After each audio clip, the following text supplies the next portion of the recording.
பறவைகளின் கதை. ஒரு அடர்ந்த காடு ஒன்று இருந்துச்சு. அந்த காட்டுக்குள்ளே நிறையா மரங்கள்லாம் இருந்துச்சாம். அதில் ஒரு மரம் நல்ல உயரமாக இருந்துச்சு. அந்த மரத்தில் ஒரு பறவை ஒன்று கூடு கட்டி இருந்துச்சாம். அந்த பறவைக்கு இப்போதான் 2 குஞ்சுகள் பிறந்திருக்கு. அந்த தாய் பறவை அதோட குஞ்சுகளுக்கு தினமும் இந்த காடு முழுக்க தேடி உணவு கொண்டு வந்து கொடுக்குமா. இந்த குஞ்சுகளும் அது தாய் கொடுத்த உணவு சாப்பிட்டுட்டு அந்த காட்டில் சந்தோஷமாக வாழ்ந்து வந்துச்சு. கொஞ்ச நாள் கழித்து அந்த காட்டுக்குள்ளே ஒரு பயங்கரமான புயல் ஒன்று தாக்க ஆரம்பிச்சுதான். அதில் ஒரு சூறை காற்று வீசிச்சான். அப்போ அங்கே இருக்கிற மரங்கள் எல்லாம் ரொம்ப அசைய ஆரம்பிச்சுட்டு அந்த காற்று, மின்னல், இடி, மழை இதையும் தாங்க முடியாமல் நிறைய மரங்கள்லாம் சாஞ்சிட்டான். அதில் ஒரு மரத்தோட கிளைப்பட்டு இந்த உயரமான மரமும் சாஞ்சிட்டு அதில் இருந்த குஞ்சுகளும் தாய் பறவையும் கீழே விழுந்துட்டான். அந்த விபத்தில் அந்த தாய் பறவை இறந்தே போச்சு. அந்த 2 குஞ்சுகளும் வெவ்வேறான 2 இடத்துல போய் விழுந்துட்டு. ஒரு குஞ்சு கல்லர்கள் இருக்கிற குகை பக்கத்தில் போய் விழுந்துட்டு, இன்னொரு குஞ்சு ரிஷிகள்னு சொல்லுவாங்கள்ல, அவங்க ஆசிரமம் கிட்ட போய் விழுந்துட்டு. இந்த 2 பறவைகளும் அது விழுந்த இடத்துல இருக்க சூழ்நிலைக்கு ஏற்ற மாதிரி வளர்ந்துட்டு வருது. அப்போ கொஞ்ச நாள் கழிச்சு அந்த ஊரில் இருக்கிற ராஜா நான் இந்த காட்டுக்கு போய் ஒரு மானை வேட்டையாட போகிறேன்னு சொல்லிட்டு காட்டுக்குள்ளே வர்றாங்க.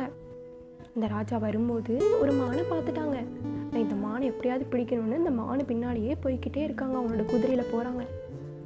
மான் அந்த காட்டோடைய அடர்ந்த பகுதிக்கு போயிட்டு இந்த ராஜாவும் பின்னாலேயே போகிறாங்க.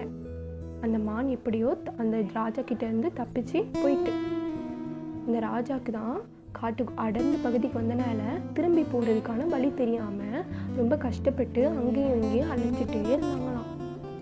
அந்த ராஜாவுக்கு ரொம்ப களைப்பாயிட்டு கொஞ்சம் ஓய்வெடுக்கணும்னு சொல்லிட்டு ஒரு மரத்து கீழே உட்காந்துட்டாங்க.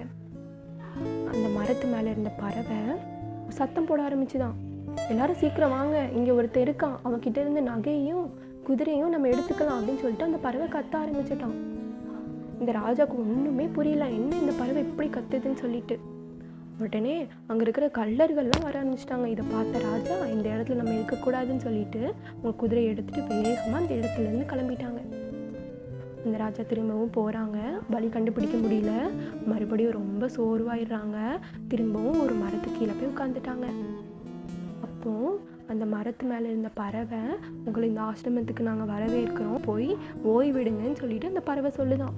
அந்த ராஜா மேலே பார்க்க, இந்த பறவை என்ன நம்ம இதுக்கு முன்னாடி பார்த்து அதே பறவை மாதிரியே இருக்கே அப்படின்னு சொல்லிட்டு பார்க்காங்க. உடனே அந்த பறவை சொல்லிச்சான், ஆமாம் ராஜாவே, அது என்னோட சகோதரன் தான். இந்த மாதிரி ஒரு விபத்தில் நாங்கள் 2 பேரும் இப்படி நாங்கள் வேறு இடத்துல விழுந்துட்டோம் சொல்லிட்டு அந்த பறவை சொல்லிச்சான். அந்த ஆசிரமத்தில் இருந்த ஒருத்தவங்க ராஜா நீங்கள் உள்ளே வாங்க, உங்களுக்கு நான் குடிக்கிறதுக்கு தண்ணி தாரேன், உணவு தாரேன்னு சொல்லி எல்லாம் கொடுத்து அந்த ராஜாவுக்கு ஓய்வு எடுக்கிறதுக்கான அறையும் கொடுத்து அந்த ராஜாவை பத்திரமா பார்த்துக்கிட்டாங்களாம். இந்த 2 பறவைகளும் வெவ்வேறான இடத்துல விழுந்துச்சு. அப்போ ஒரு பறவை கல்லர் குகைக்கிட்ட விழுந்துச்சு. அந்த பறவை என்ன பண்ணியிருக்குன்னா, அதுக்கு பக்கத்தில் இருந்த கல்லர்களை பார்த்து பார்த்து வளர்ந்து அந்த கல்லர்கள் மாதிரியே அது ஆயிட்டு. ஆனால் இந்த பறவை ரிஷிகள் இருக்கிற இடத்துல ஆசிரமத்தில் விழுந்துருச்சு.